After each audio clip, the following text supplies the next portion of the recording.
Olá pessoal, esse é o canal Understandable Simplification, meu nome é Rafael Basílio. Se você gostar desse vídeo, deixe um like, compartilhe e se inscreva no canal. Vamos lá pessoal! Olá pessoal, esta é a continuação do capítulo 6 do curso de Normatização e Confiabilidade. Falando um pouco sobre também esses conceitos fundamentais, que são mediana, moda e valor esperado. Então, para o caso da mediana, quando o valor da CDE for igual a 0,5, então nós estamos diante deste valor, da mediana. Tá? A moda já é o ponto mais alto da PDF. Já o valor esperado, ele é, como definição, o primeiro momento da distribuição, né? Nesse caso, para variáveis aleatórias discretas, nós temos somatório ali de xi e a probabilidade daquele valor xi, e para variável contínua, a integral, né, de menos infinito a infinito, de t, f de t, dt. Tá, então, são três valores distintos que podem até ser coincidentes por num caso particular, mas que comumente não são. Então, conforme dito, nós também, questão do primeiro momento com relação à origem, mas também, de uma maneira geral, genérica, nós temos o késimo momento com relação à origem, dado então por essa integral de menos infinito a infinito, de t elevado a k, f de t dt. Aí nós temos o momento com relação à origem de qualquer ordem que queiramos. Outros conceitos fundamentais também são a questão da variância e do desvio padrão de variáveis aleatórias, que são basicamente medidas de dispersão desta mesma variável com relação à média. Então, a gente tem a variância, né, e o desvio padrão, a relação entre a variância, então, se nós pegarmos a variância e extrairmos a raiz, então obtemos o desvio padrão. Então, aqui na figura, um exemplo de como o desvio padrão pode interferir na dispersão. Então, para desvios padrão maiores, ou seja, o verde, por exemplo, nós temos uma dispersão maior também. Desvios padrão menores, nós temos, então, por exemplo, essa curva azul, em que os valores se encontram mais concentrados, de modo que o késimo momento com relação à média, então, vai ser dado por essa última expressão desse slide, ou seja, o valor esperado de x menos mi elevado a k.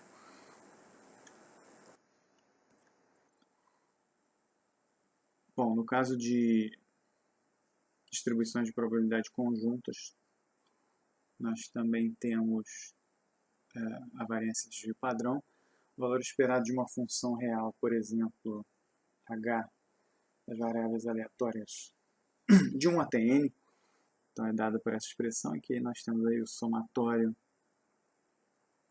né, dessas funções h, né, vezes a própria probabilidade dessa função conjunta.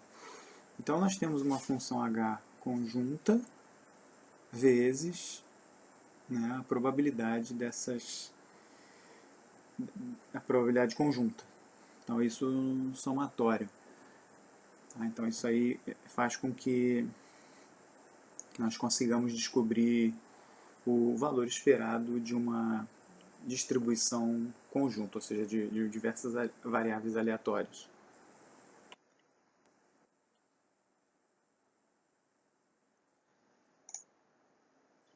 Então, para o caso das variáveis aleatórias contínuas, nós também temos essa função h, né, representando todas as variáveis aleatórias, vezes a função de densidade de probabilidade conjunta né, de todas as variáveis, né, de modo que nós tenhamos então a discreta e a contínua como fórmulas prontas, mas não tão fáceis de serem calculadas assim. No caso da covariância de uma distribuição bivariada, então antes nós calculamos o valor esperado da bivariada x1, x2, ou conjunta x1, x2, de modo que então isso vai ser igual a x1, x1 menos o valor esperado para x1, vezes x2 menos o valor esperado para x2.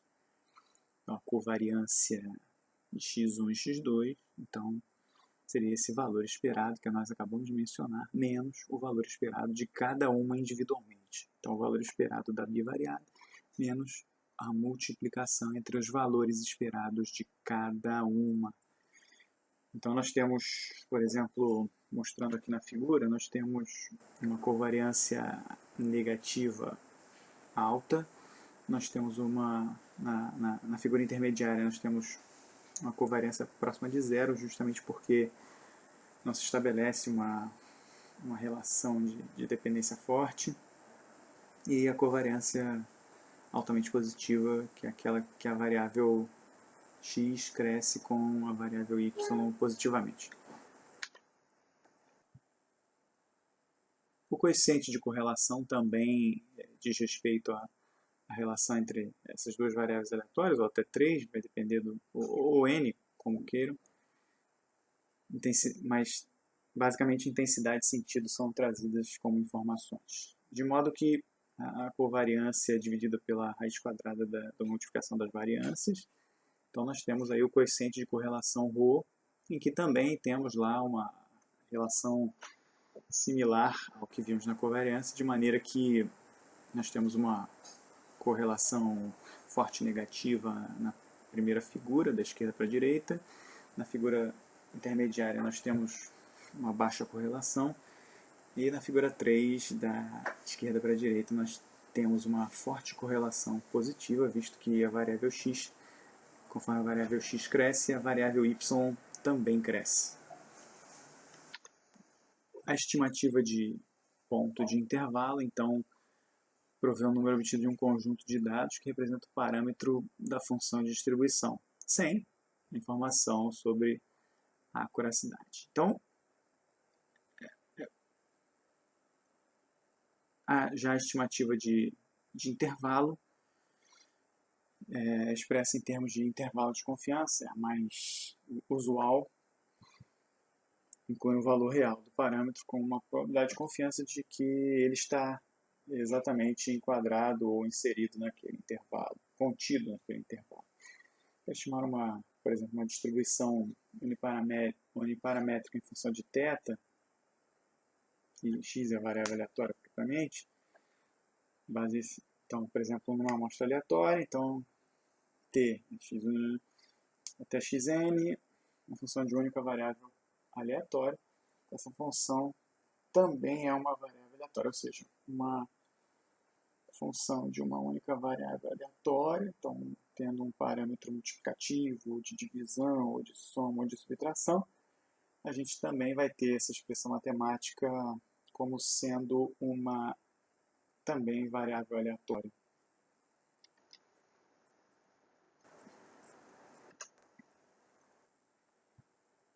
Um estimador dessa t em função dessas variáveis aleatórias, desses valores da variável aleatória, é dito não tendencioso para θ se esse valor esperado coincide com o valor do parâmetro de interesse θ, ou seja, o valor esperado dessas realizações, então igual a θ para qualquer valor de θ. Então, ou seja, se nós temos um conjunto de dados experimentais e queremos enquadrar numa distribuição teórica, então essa distribuição teórica tem que ser ajustada de modo que reflita exatamente o experimental, porque nesse caso o experimental que manda, visto que foi obtido via experimento confiável e acreditado, né, de certa maneira. Então, e aí se mede o que a gente chama de viés, ou seja, se aquela distribuição teórica realmente tem capacidade dentro de uma determinada tolerância, claro, né, tem capacidade de expressar matematicamente o que foi obtido via experimento. Ou seja, o valor real e o valor esperado teórico. Portanto, quanto menor o viés, melhor o estimador, perfeito, sem dúvida. Outra propriedade desejável de um estimador é a consistência. Então, para todo o epsilon maior que zero, então o limite dessa realização, por exemplo, desse t menos θ menor que um epsilon, né, igual a 1. Ou seja, essa propriedade implica em dizer que, à medida que o tamanho da amostra cresce, o estimador se aproxima do valor real θ, ou seja, tem uma convergência. Então, a palavra correta aqui, que representa e resume esse conceito, é a convergência, ou seja, menor variância possível, então nós temos um bom estimador. Né? Então, por exemplo, nós temos uma diferença entre o valor esperado e a média, pequeno. Um desvio padrão ou uma variância pequena com relação ao que foram obtidos como experimentais. E temos uma tendência de convergência, então a gente tem então bons estimadores. O método dos momentos, em que podem ser utilizados então, a média e a variância como estimadores. Então a gente tem aí as definições da média e da variância. E pelo método dos momentos, eles podem ser utilizados como esses estimadores, mas de ponto nesse caso. Existe também o método da máxima probabilidade, que o θ é o parâmetro de uma determinada variável aleatória x. Essa amostra tem tamanho n, e nesse método a estimativa de θ é o valor em que esse parâmetro entrega a mais alta densidade de probabilidade. Então, nesse caso aí um L de x1 até xn e θ, ou seja, diversas realizações e um parâmetro θ, de modo que a gente tenha então é isso aí como sendo a multiplicação entre as individuais. O estimador de máxima probabilidade, então esse θ chapéu, é escolhido como o que maximiza a função. Então, nesse caso, faríamos ali uma derivada parcial, né, com relação a θ, igualando a zero para tentar escolher, para tentar obter o máximo. Entretanto, devido a essa forma multiplicativa da equação, talvez seja mais fácil, vai depender do caso, maximizar logo o logaritmo da função de probabilidade. Ou seja, o d-ROM de log L com relação a d-ROM de θ, com relação a θ, d-ROM de θ, igual a zero. Visto que log é uma transformação monótona, então a estimativa obtida por essa equação é a mesma que obtida pela equação anterior, mas muito mais fácil porque transformou-se ali uma multiplicação em algo muito mais fácil de lidar, que é a soma. Bom, me despeço por aqui. Até o próximo vídeo, se Deus quiser.